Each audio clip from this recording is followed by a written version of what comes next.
സുഹൃത്തുക്കളെ, പുതിയൊരു വീഡിയോയിലേക്ക് എല്ലാവർക്കും സ്വാഗതം. ഒരു കാസർഗോഡ് കോഴിക്കോട് യാത്ര. വല്ലാത്തൊരു മനുഷ്യൻ.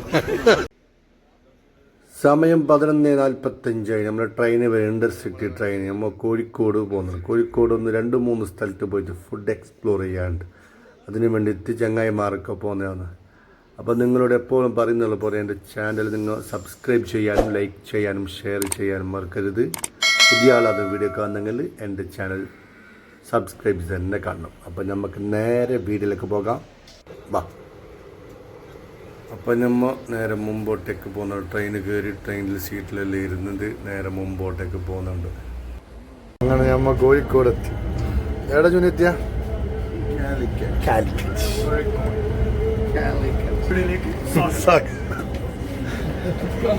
यात्रीगण कृपया ध्यान दें, प्लेटफॉर्म क्रमांक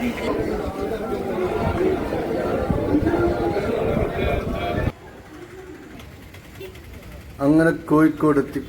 ഇപ്പോൾ ഉച്ച സമയമല്ലേ, ഏകദേശം 2:30 മണി സമയമായി. ഇപ്പം നമ്മൾ ഉച്ചക്കത്തെ ഭക്ഷണം കഴിക്കാൻ ഉദ്ദേശിക്കുന്നത് നമ്മൾ 1980s ആക്ടർ അബു സലീമിൻ്റെ ഹോട്ടലാണ്. 1980s കോഴിക്കോടിനുള്ള. അപ്പോൾ അവിടത്തേക്ക് ഓട്ടയിലൂടെ യാത്രയാണ്. കോഴിക്കോടിൻ്റെ ഹൃദയഭാഗത്തിലൂടെ ഓട്ടയിലൂടെയാണ് നമ്മൾ പോകുന്നത്. അപ്പോൾ എൻ്റെ ചങ്ങായിമാരുണ്ട്, 4 ആളാണ് ഞങ്ങൾ മൊത്തം ഉള്ളത്. അപ്പോൾ ഇന്ന് ഫുഡ് എക്സ്പ്ലോർ ചെയ്യാൻ ഇവരും എൻ്റെ പുറം വന്നിട്ടുണ്ട്. അപ്പോൾ നമ്മൾ ഏകദേശം നമ്മൾ ലൊക്കേഷനിലെത്തിയിട്ടുണ്ട്. 1980s actor Abu സലീമിൻ്റെ ഹോട്ടലാണെന്നുള്ളത്. നല്ല ആംബിയൻസൊക്കെ പറയുന്നുണ്ട്. അപ്പോൾ നമ്മൾ ഏതായാലും ഉള്ളിലെല്ലാം പോയിട്ട് ഒന്ന് നോക്കാം. നേരെ എൻട്രൻസ് കഴിഞ്ഞാൽ ഒരു സൈഡിൽ ചുമരിൽ ഇവിടെ ഇതുവരെ ഫിലിം മേഖലയിലും അല്ലാത്ത പൊതു പ്രവർത്തന മേഖലയിലൊക്കെ പ്രവർത്തിക്കുന്നവരൊക്കെ വന്നിട്ട് എടുത്ത ഫോട്ടോസൊക്കെ ഇവിടെ വെച്ചിട്ടുണ്ട്. മറ്റൊരു സൈഡിൽ ഇന്ന് ഇവിടുത്തെ സ്പെഷ്യൽ ഐറ്റം എന്തൊക്കെയാണെന്നൊക്കെ എഴുതി വെച്ചിട്ടുണ്ട്. പിന്നെ മുമ്പോട്ടേക്ക് പോകുമ്പോൾ നമുക്ക് ഇരിക്കാനുള്ള സൗകര്യങ്ങളൊക്കെ ഉള്ള നടുത്തളം. ഇതാണ് നടുത്തളം. പഴയ ഒരു തറവാട് വീടാണ്. നല്ല ആംബിയൻസാണ് ചുറ്റും. പിന്നെ ഇവിടുത്തെ സ്പെഷ്യൽ എന്ന് വെച്ചാൽ ഉച്ച ഊണാണ് ഇവിടുത്തെ സ്പെഷ്യൽ. സാധാരണ ഒരു ഓണ സീസണിലാണ് സദ്യക്ക് പക്ഷേ ഇവിടെ അങ്ങനെയല്ല. എനി ടൈം സദ്യ, കൂട്ടുകറിയും ഒക്കെ ആയിട്ടുള്ള സദ്യയാണ്. അപ്പം നമുക്ക് ഇല ഇട്ടു. നമ്മൾ 4 പേരുണ്ട്. 2 ആൾക്കാർ ഊണും 2 ആൾക്കാർ ബീഫ് ബിരിയാണിയാണ് പറഞ്ഞിട്ടുള്ളത്.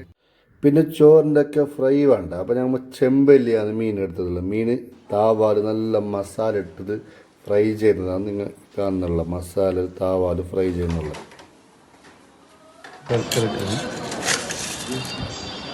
ചിപ്സ്, മുളക്. എന്ത് മുളക് ഇത്?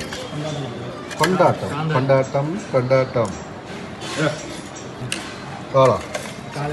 കാളൻ. ഇത് മുളക് ചമ്മന്തി, പുളിഞ്ചി, ഇത് ഉപ്പ് നാരങ്ങാച്ച.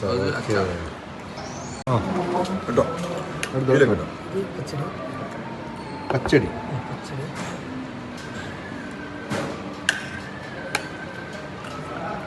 ഇത്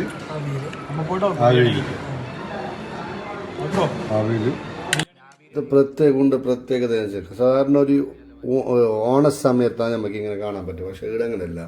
എല്ലാ ദിവസവും ഊണിൻ്റെ പ്രദേശം 10 തരം ചോറിൻ്റെ അപ്പുറം കൂട്ടുകറിയായിട്ടുണ്ടാവും.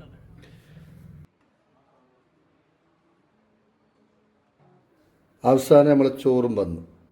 എല്ലാ കൂട്ടുകറിയും വന്ന് ചോറും വന്ന്.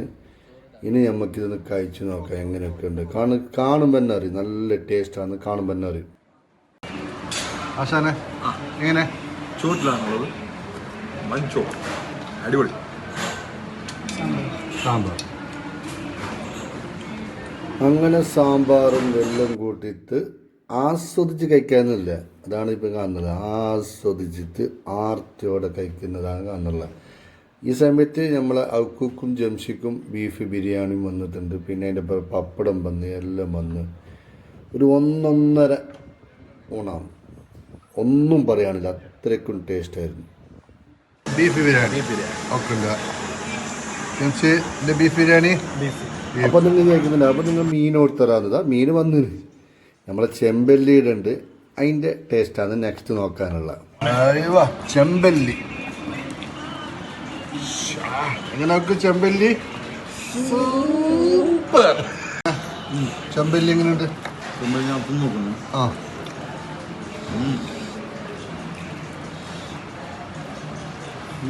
സൂപ്പറാ. സോഫ്റ്റ് അല്ല ഭയങ്കര. മസാല ഉണ്ടാവും. ജംഷി ചെമ്പല്ലി എങ്ങനെയുണ്ട് ബീഫ് ബിരിയാണിക്ക്? നല്ല ടേസ്റ്റ് വിത്ത് ചെമ്പല്ലി കോംബോ. അപ്പൊക്ക ചെമ്പല്ലി ഇത് ഇങ്ങനായി ചെമ്പല്ലി സൂപ്പർ കേട്ടോ. എല്ലാം കഴിഞ്ഞു. സൂപ്പർ ചെമ്പല്ലി. അപ്പോൾ ഒന്നും പറയാനില്ല, സൂപ്പറായിരുന്നു ഉച്ചക്കത്തെ ഫുഡ്. അപ്പോൾ എല്ലാം കഴിഞ്ഞ്. അപ്പോൾ നിങ്ങൾ എന്താക്കണം, എൻ്റെ വീഡിയോ നിങ്ങൾ ഇഷ്ടപ്പെട്ടെങ്കിൽ സബ്സ്ക്രൈബ് ചെയ്യാനും ലൈക്ക് ചെയ്യാനും ഷെയർ ചെയ്യാനും മറക്കരുത്. വീഡിയോക്ക് താഴെ നിങ്ങളുടെ അഭിപ്രായങ്ങൾ രേഖപ്പെടുത്തണം. അപ്പോൾ കോഴിക്കോടിൻ്റെ പുതിയൊരു വിശേഷങ്ങൾ നമുക്ക് വീണ്ടും വരാം. അതുവരേക്കും ബൈ ബൈ.